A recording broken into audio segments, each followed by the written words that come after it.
Ooh, it's a little cold. Wasn't expecting this. I'm in Georgia, and when I left Florida, there seemed to be promise. The weather forecast said it was actually going to warm up. But when I got here, it turned cool. Big chill in the air when I get here. But I'm sure it's going to warm up eventually. I'm in a pretty good spot. This is the Traders Hill campground. And there's a dock down there and a river, which is really nice. And the campground's okay. I think the price was right. It was $20 a night, but that includes hookups and sewer if you need it. There is a restroom here. It needs a little bit of work, but in talking to the host, he says, well, there's going to be some renovations here in the spring, so if you come here later in the year, it should actually be quite nice. I'm okay with it, and having the plugins, I usually don't need them, but when it's dark and dismal like this, it gives my batteries a little bit of a boost, and I get to use dry heat, and that just gets rid of some of the moisture that's in the camper. However, I'm hoping tomorrow I have a chance to actually get out into the swamp, rent a kayak, but it's all going to depend on the weather. Fingers crossed. Be positive. It's going to be a nice day tomorrow.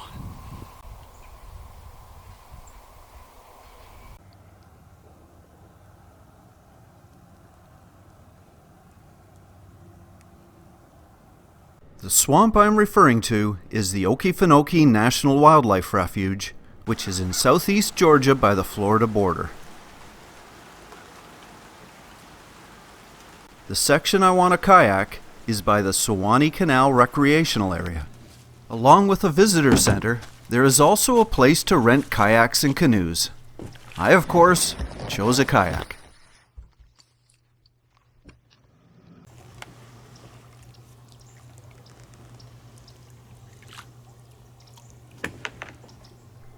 I had just started kayaking a few months ago in New Brunswick. I found it a great way to reduce my lifelong anxieties with water, and it was the perfect outdoor activity to explore the calmer waterways of the north.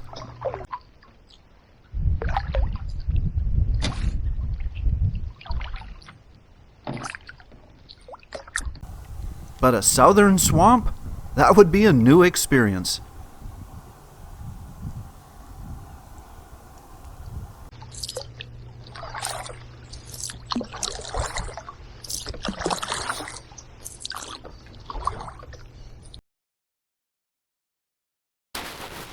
Oh, and yes, I was a little bit rusty. That was a sharp turn. Won't win any awards for that one.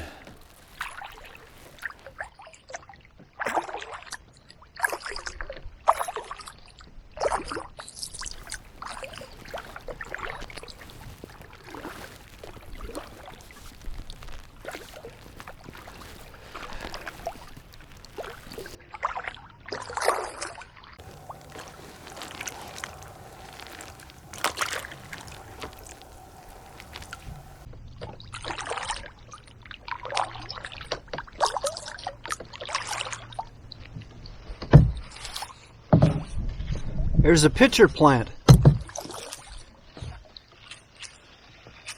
Right here.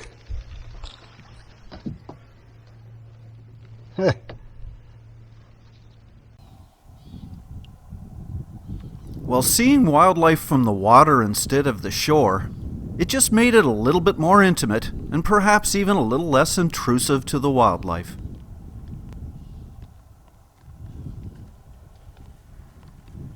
Despite it being a little cold, there are certainly advantages to kayaking here in February. There's no bugs. There's hardly any tourists. And the gators are mostly sleeping.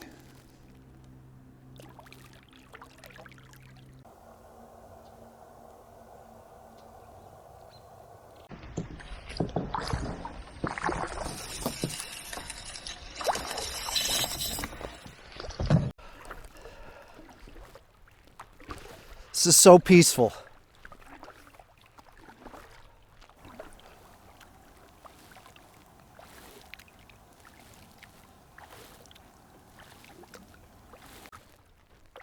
I think as far as leave no trace goes, a kayak's the ultimate.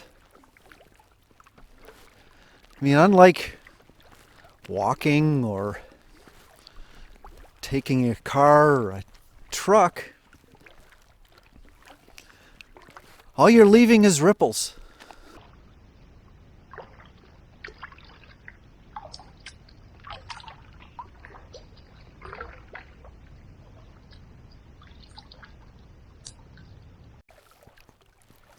Perhaps a little warmer weather would be nice, but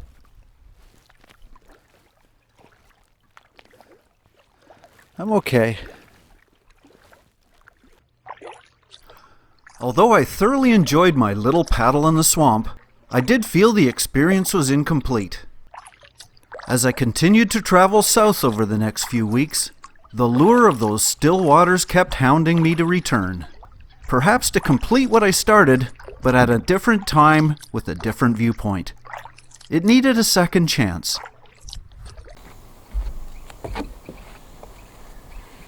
Well, fast forward almost 2 months. It's now spring in the Okefenokee swamp, and I'm back.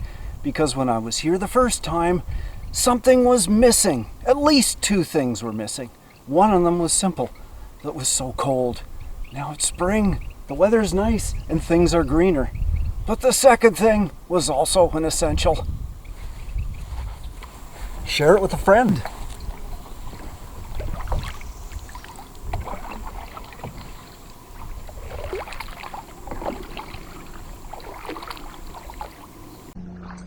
After being solo through most of my journeys, why not try one with an additional point of view?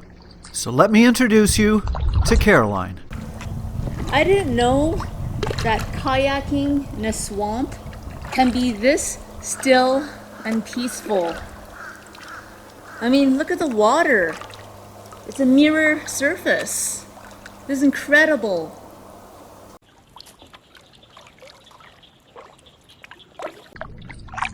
This is so much better than kayaking just above freezing. Lilies are out.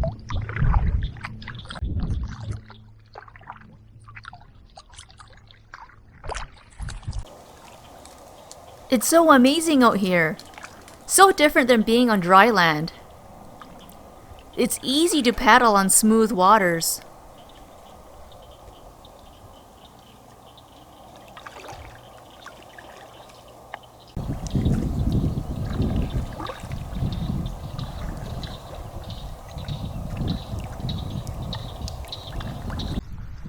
On my first trip, I only went a short distance from the recreational area.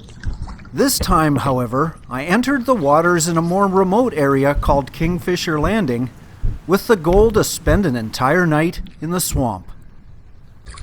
As far as a swamp or a slow-moving stream goes, kayak's the ultimate.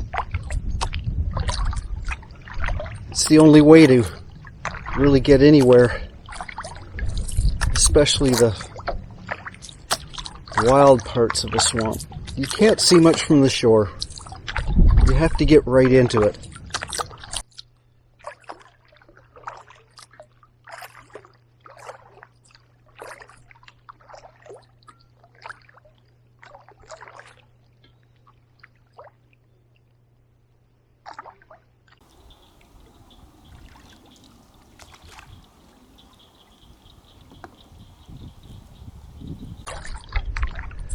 I'm just kicking myself for not bringing my kayak.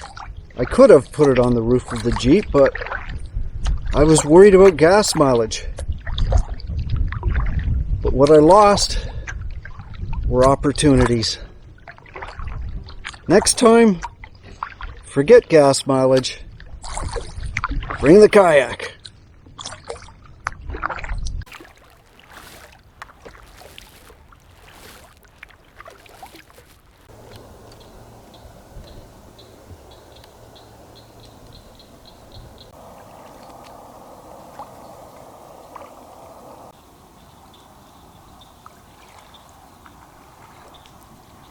The birds and frogs are still shy and timid. They aren't used to humans at all, which is great. Makes me more respectful because I'm a guest in their home.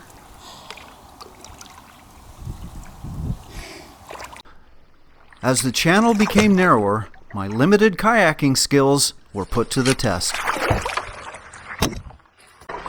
I paddled into a few of these rushes myself.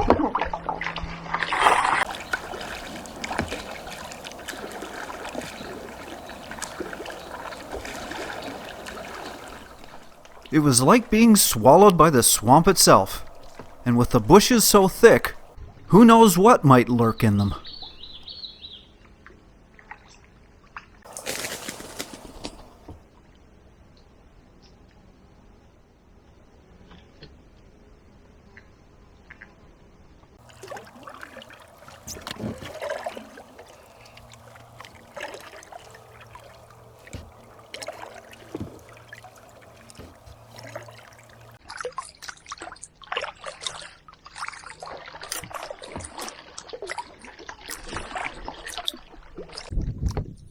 After hours in a narrow channel, there was a welcome change of scenery. Oh, finally! Some open water!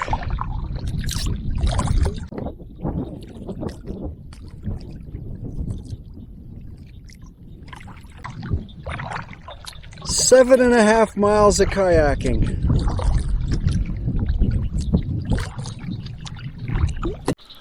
Although a lake on the map, I would describe Bluff Lake more as a pond.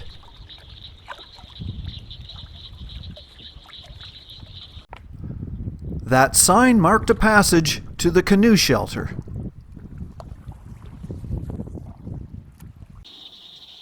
Its welcoming committee was eyeing us cautiously.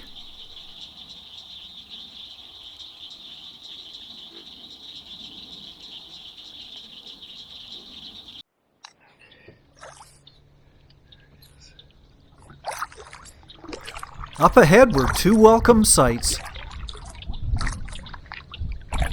A sheltered platform and a pit toilet.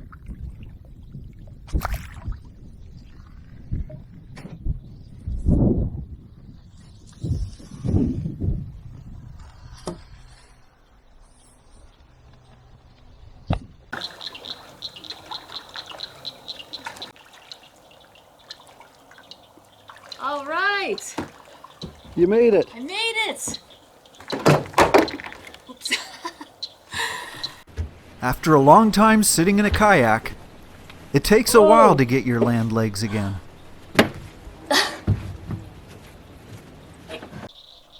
All the locals had to give us a look over.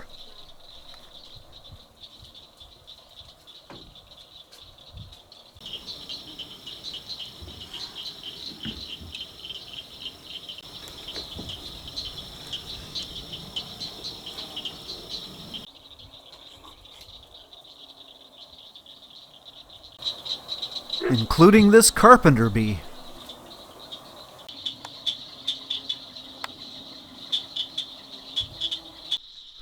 The first task was to set up the tents. I brought my own and Caroline rented one. Of course, everything we needed had to be stuffed into the kayaks, and we were very limited for space. All the shelter provided was a roof, a bench, and a table. Even water had to be brought in. But it was time to just chill and enjoy the beauty around us. You know, there are plants that I thought were pitcher plants. It turned out to be lilies that are just unfurling.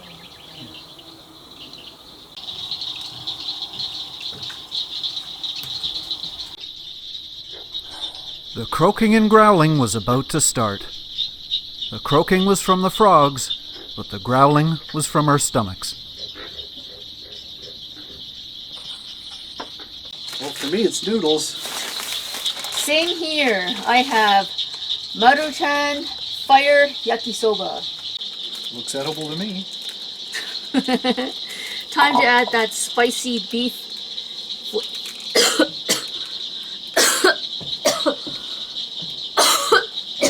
that the spicy beef? Yes. Were you supposed to inhale it, or are you supposed to put it in your soup? That's part of the experience, to inhale all the chili peppers. Snorting the chilies. Yes. Whoa. Whatever turns your crank. Spicy. Well, mine's pretty simple. I just ignore the instructions and just pour stuff together. Oh yeah, don't forget the veggies. My little winter camping stove was really handy here. With no fridge, meals that you just heat and serve were the basics of remote camping. But Caroline had some great ideas to improve her limited food stash. Korean noodles, some thawed frozen vegetables, and the spices that came in the pack. That's it for me. Now I've got some spicy beef yakisoba with nacho cheese sauce for extra flavoring, and avocado. Looks good. Let's find somewhere to eat.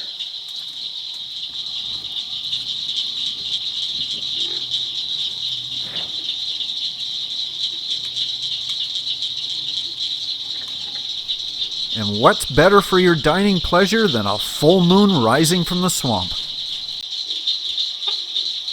And that's a perfect example of what I see all the time as a solo camper, but I don't get to share it with anybody, except my viewers, of course. But to have somebody hear when I experience it, it takes it over the top.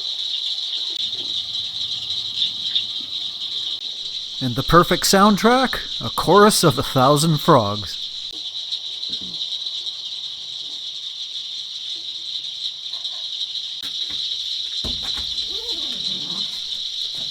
It was bound to be a long paddle back in the morning, so with night falling and the bugs just waking up, we packed it in early.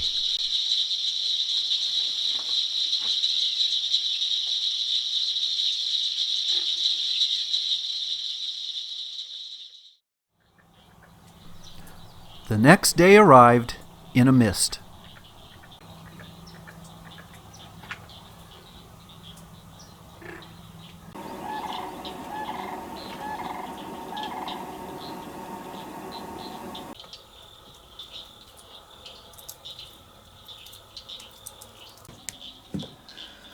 Well, last night was a little wet. It was soaking wet because all the condensation, especially when the fog came, was inside my tent. And you might ask, well, why didn't I just use the fly? Well, this is what I brought for the fly, because on my tent before I knew the fly was green. Unfortunately, this is not the fly for this tent. It's a little bivvy tent that just happened to be green. That's why I couldn't get it on. I had the wrong fly. As a matter of fact, I had another tent.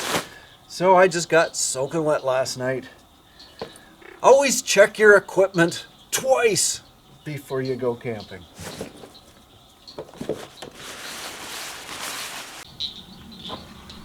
As a monster fly bid us farewell, we started our long trek back through the morning fog.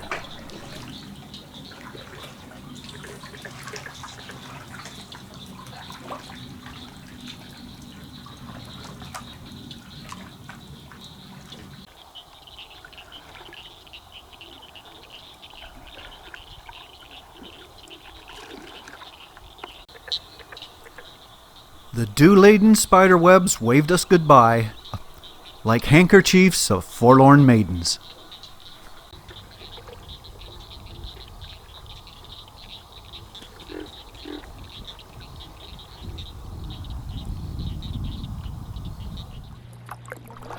Yet the mosquitoes were not so quick to let us go.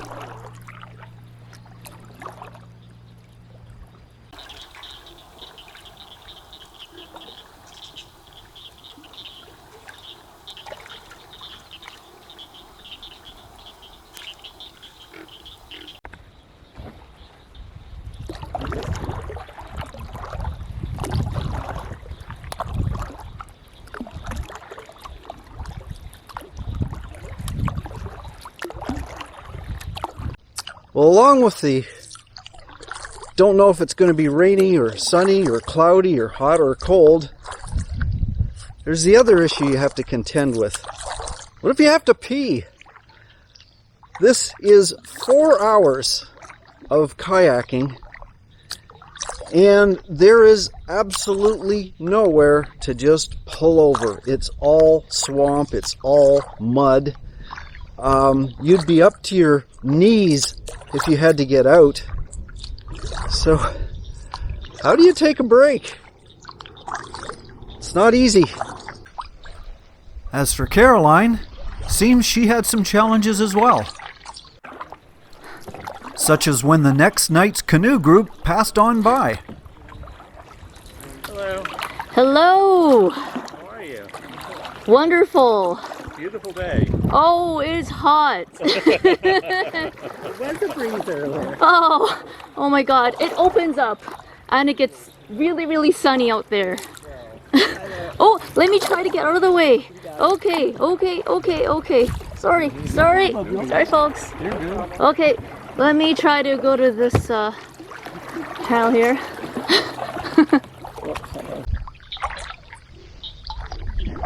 As breathtakingly beautiful and tranquil as it is, it could get pretty ugly really quickly.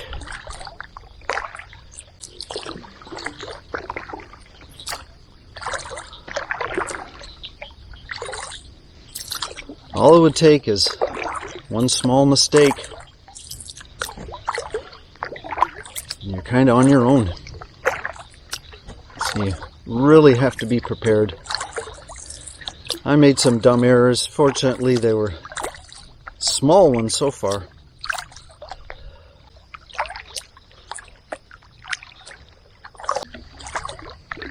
However,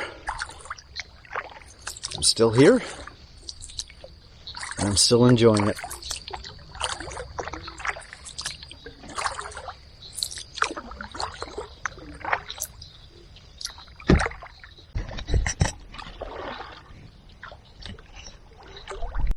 And then the weather. So yesterday, it was so sunny. It was beautiful. We had sunscreen, our hats on. This morning, it was foggy and cloudy. And then all of a sudden, the sun comes up. And now we're caught unprepared with our hats, and our sunscreen might be in one of these little compartments. Well, I think I at least solved one problem. I've got another portable tripod, which I've just got on the straps in front of the kayak. That way it's not just me and the sky behind it, but I think it also allows me to get Caroline in the picture if she's coming in the back. And you can see the canoe tilts a little bit. But you just grab hers. There we go.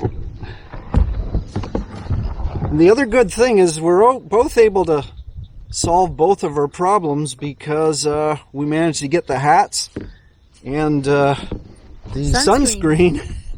So we're not baking anymore. It's still hot. It's supposed to be 87 degrees today. But since we have at least 3.5 hours still to go, we need all the protection we can get. Capturing a swimming gator was tough from a kayak as they'd go below before I could get a picture. Alligator. Here's my best effort.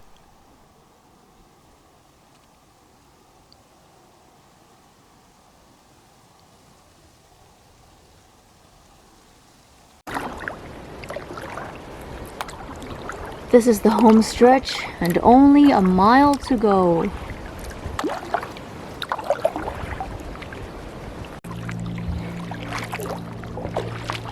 Mush! What? What'd you say? All that paddling in the hot sun was too much for Caroline, so I towed her out on the final stretch.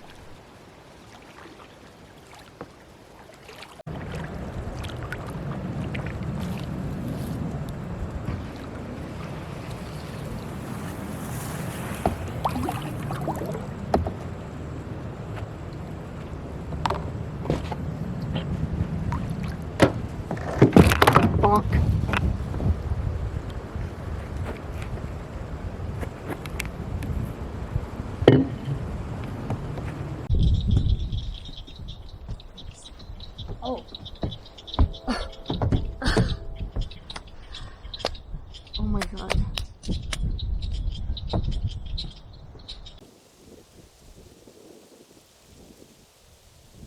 We said our goodbyes to the creatures of the swamp and loaded up our vehicles. It was not a moment too soon.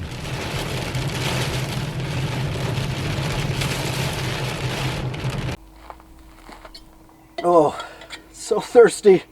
That's about my third bottle of water. I could still drink some more. It was so hot, and I am so glad we got a campsite that had hot showers in it. I didn't have to set up anything in my trailer. But what an amazing experience it was. It was so incredible and so unique. I mean, who gets to like camp and kayak out in the middle of a swamp? And it was a totally different experience than anything I've done as far as camping and kayaking before. It was so special because it felt so secluded, like we had our own private swamp to ourselves. And it was totally secluded if as long as you didn't count the gators and the frogs, the billion or so frogs. Yeah, but what about the deer flies? Yeah, when I was there a month and a half before, there were no insects whatsoever, but I still didn't feel the experience was complete. I had to go back again. So coming back now in spring, mid-spring, so it was actually really hot. Well, yeah, that's one of the disadvantages.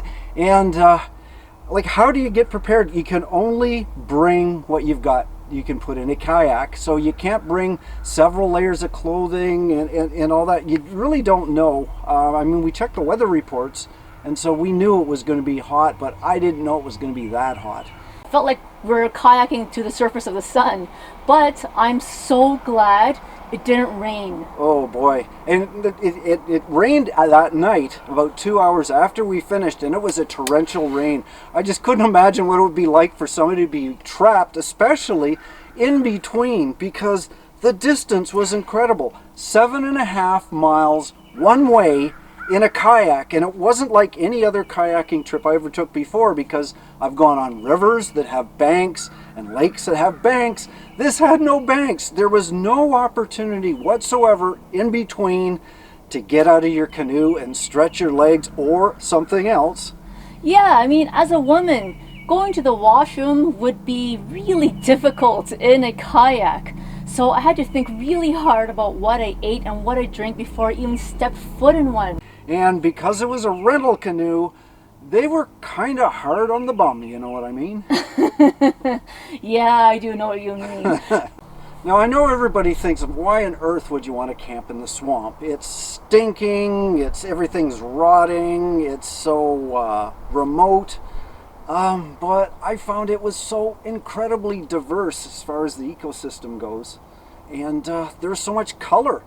The animals were very timid, and that was a problem for me. And you know, even trying to get a single picture of like a crane or something was next to impossible, because they'd see me before I saw them, and as soon as I got the camera ready, they'd fly off. I also thought the swamp was really peaceful. I didn't really expect that. It was just so eye-opening if you just use your senses. Like what you see, what you smell, you know, what you hear. There are so many little animal noises hiding in the bushes. And the funny thing was, with all those frogs going crazy in the middle of the night, it actually helped me sleep. Yeah, for me too. It became background noise. Yeah, absolutely. It wasn't like generators or other man-made noises that typically wake me up at night. The sound of nature is soothing. Do you think you would do it again? Absolutely. Probably not today, probably not tomorrow, but I definitely want to go back and try it again. It was a great experience visiting the Okefenokee, and it was even better sharing it with somebody else. In the morning, we both went our separate ways, but hopefully we would meet again sometime on the road real soon.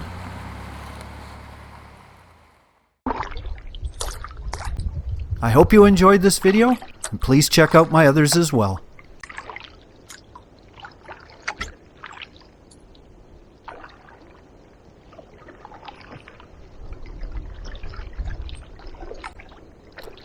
And if it's not too much to ask, please hit that subscribe button. Happy trails!